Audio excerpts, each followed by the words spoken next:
মধ্যপ্রাচ্যের আকাশে আবারও ঘনীভূত হচ্ছে যুদ্ধের কালো মেঘ। প্রতিটি ঘন্টার সঙ্গে যেন আরও বাড়ছে উত্তেজনা, অনিশ্চয়তা এবং নতুন সংঘাতের আশঙ্কা। একের পর এক সামরিক পদক্ষেপ, পাল্টাপাল্টি হুঁশিয়ারি এবং আঞ্চলিক উত্তেজনা এমন এক পর্যায়ে পৌঁছেছে যেখানে সামান্য একটি ভুল সিদ্ধান্ত পুরো অঞ্চলকে আরও বড় সংকটের দিকে ঠেলে দিতে পারে। এমন পরিস্থিতিতে সামনে এসেছে নতুন এক সতর্কবার্তা। ইরানের শীর্ষ পর্যায় থেকে বলা হয়েছে আগামী 2 থেকে 3 দিনের মধ্যে পরিস্থিতির পরিবর্তন না হলে তেহরান তাদের বর্তমান সীমিত প্রতিক্রিয়ার কৌশল থেকে সরে এসে আরও কঠোর পদক্ষেপ নিতে পারে। অন্যদিকে যুক্তরাষ্ট্র তাদের অবস্থান থেকে 1 ইঞ্চি নড়ার কোনো ইঙ্গিত দেয়নি। এর ফলে আন্তর্জাতিক মহলে এখন একটাই প্রশ্ন, মধ্যপ্রাচ্য কি আরও বড় যুদ্ধের দ্বারপ্রান্তে দাঁড়িয়ে আছে? বিভিন্ন আন্তর্জাতিক প্রতিবেদনে বলা হয়েছে সাম্প্রতিক দিনগুলোতে যুক্তরাষ্ট্র ও ইরানের মধ্যে সামরিক উত্তেজনা আরও তীব্র হয়েছে। মার্কিন প্রতিরক্ষা দপ্তরের তথ্য অনুযায়ী ইরানের সঙ্গে সংশ্লিষ্ট সামরিক লক্ষ্যবস্তুতে ধারাবাহিক অভিযান চালানো হয়েছে। ওয়াশিংটনের দাবি, এসব পদক্ষেপের উদ্দেশ্য হচ্ছে ইরানের সামরিক সক্ষমতা দুর্বল করা এবং ভবিষ্যৎ হামলার ঝুঁকি কমিয়ে আনা। তবে তেহরানের বক্তব্য সম্পূর্ণ ভিন্ন।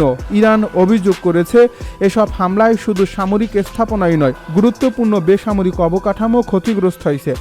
যদিও উভয় পক্ষের এসব দাবির সবগুলো স্বাধীনভাবে যাচাই করা সম্ভব হয়নি। পরিস্থিতি আরও উত্তপ্ত হয়ে ওঠে যখন ইরানের প্রভাবশালী সামরিক উপদেষ্টা মেজর জেনারেল মহসেন রেজাই কঠোর ভাষায় সতর্ক বার্তা দেন। তার বক্তব্য অনুযায়ী যদি নির্ধারিত সময়ের মধ্যে মার্কিন হামলা বন্ধ না হয় তাহলে ইরান আর সীমিত প্রতিক্রিয়া আটকে থাকবে না। তিনি ইঙ্গিত দেন ভবিষ্যতের জবাব আরও বিস্তৃত এবং কঠোর হতে পারে।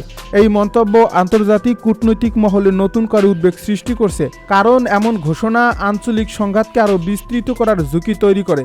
বিশ্লেষকদের মতে বর্তমান সংকট আর শুধু যুক্তরাষ্ট্র ও ইরানের দ্বিপাক্ষিক বিরোধের মধ্যে সীমাবদ্ধ নেই। পারস্য উপসাগর ঘিরে থাকা একাধিক দেশ এখন এই উত্তেজনার প্রত্যক্ষ কিংবা পরোক্ষ প্রভাবের মুখোমুখি।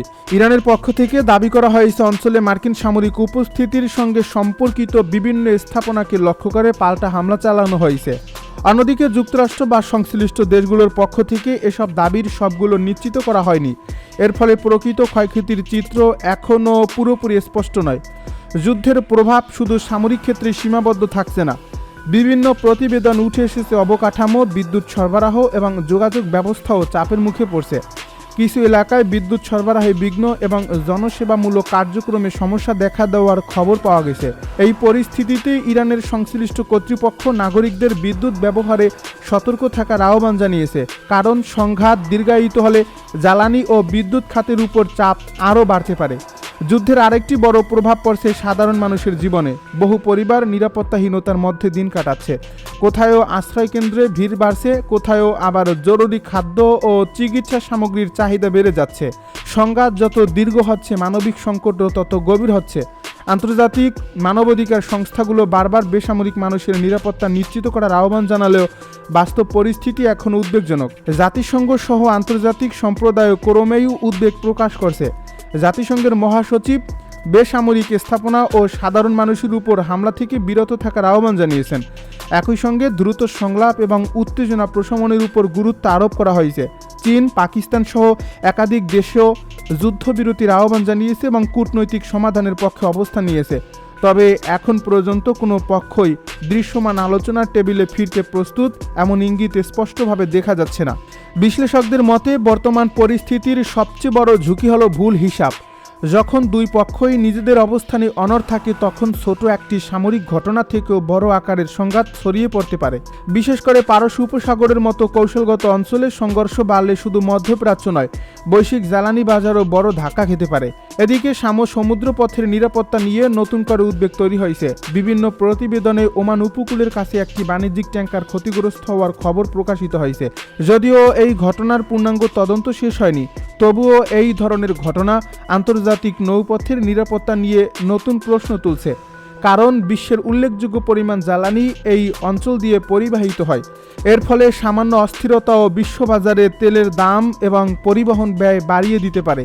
সংঘাতের মানবিক মূল্যও বাড়ছে। বিভিন্ন সূত্রে হতাহত ও আহতদের সংখ্যা বাড়ার খবর পাওয়া যাচ্ছে। তবে এসব পরিসংখ্যান বিভিন্ন পক্ষের দেওয়া তথ্যের উপর নির্ভরশীল হওয়ায় স্বাধীনভাবে সব তথ্য যাচাই করা সম্ভব হয়নি।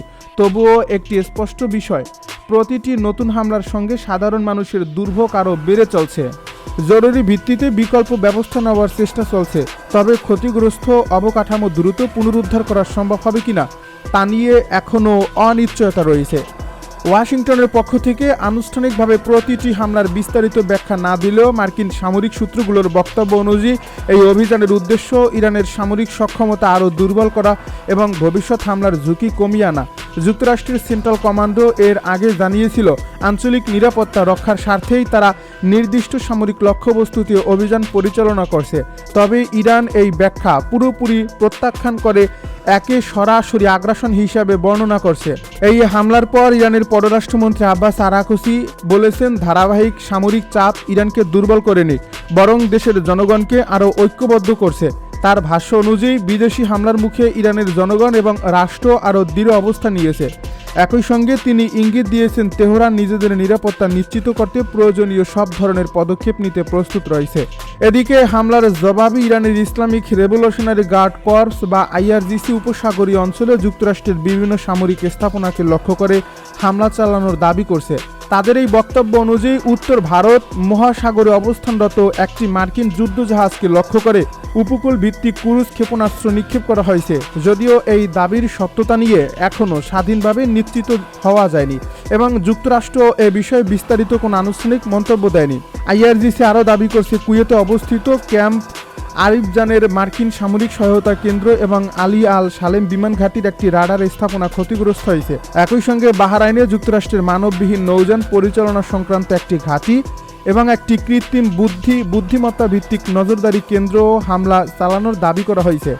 এসব দাবির বেশিরভাগই এখনও আন্তর্জাতিকভাবে স্বাধীনভাবে যাচাই করা সম্ভব হয়নি। সংঘাতের এই উত্তেজনা আরও বাড়িয়ে দিয়েছে কুয়েত আন্তর্জাতিক বিমানবন্দরের কার্যক্রম সাময়িকভাবে স্থগিত হওয়ার খবর। স্থানীয় নিরাপত্তা পরিস্থিতি এবং আকাশপথের সম্ভাব্য ঝুঁকির কারণে কিছু সময়ের জন্য বিমান চলাচলে বিঘ্ন ঘটে বলে বিভিন্ন আন্তর্জাতিক প্রতিবেদনে উল্লেখ করা হয়েছে। যদিও পরবর্তীতে পরিস্থিতি ধীরে ধীরে স্বাভাবিক করার উদ্যোগ নেওয়া হয়। অন্যদিকে ইরানের বিমান প্রতিরক্ষা ব্যবস্থা দেশটির বুশেহর অঞ্চলে একটি মার্কিন MQ-9 রিপার ড্রোন ভূপাতিত করার দাবি করেছে। তবে এই ঘটনাও স্বাধীনভাবে নিশ্চিত করা যায়নি। যুক্তরাষ্ট্রের পক্ষ থেকেও এ বিষয়ে আনুষ্ঠানিকভাবে কিছুই জানানো হয়নি। যুদ্ধ পরিস্থিতিতে উভয় পক্ষের দাবির সত্যতা যাচাই করা অনেক ক্ষেত্রেই কঠিন হয়ে পড়ে বলে আন্তর্জাতিক পর্যবেক্ষকেরা মনে করিয়ে দিচ্ছেন। বিশ্লেষকদের মতে, যুদ্ধের প্রচেষ্টা ভেঙে যাওয়ার পর থেকেই দুই দেশের মধ্যে সংঘাত দ্রুত তীব্র আকার ধারণ করেছে। প্রথম দিকে সীমিত পরিসরে পাল্টাপাল্টি হামলা হলেও এখন তা বিস্তৃত আঞ্চলিক নিরাপত্তা সংকটে পরিণত হওয়ার ইঙ্গিত দিচ্ছে। বিশেষ করে উপসাগরীয় অঞ্চলে মার্কিন সামরিক উপস্থিতি এবং ইরানের আঞ্চলিক মিত্রদের সক্রিয় অবস্থান পরিস্থিতিকে আরও জটিল করে তুলছে। নিরাপত্তা বিশ্লেষকদের একটি বড় অংশ মনে করছেন, বর্তমান সংঘাত যদি একই গতিতে চলতে থাকে তাহলে শুধু ইরান ও যুক্তরাষ্ট্র নয়, মধ্যপ্রাচ্যের আরও কয়েকটি দেশ প্রত্যক্ষ বা পরোক্ষভাবে এই সংঘাতে জড়িয়ে পড়তে পারে।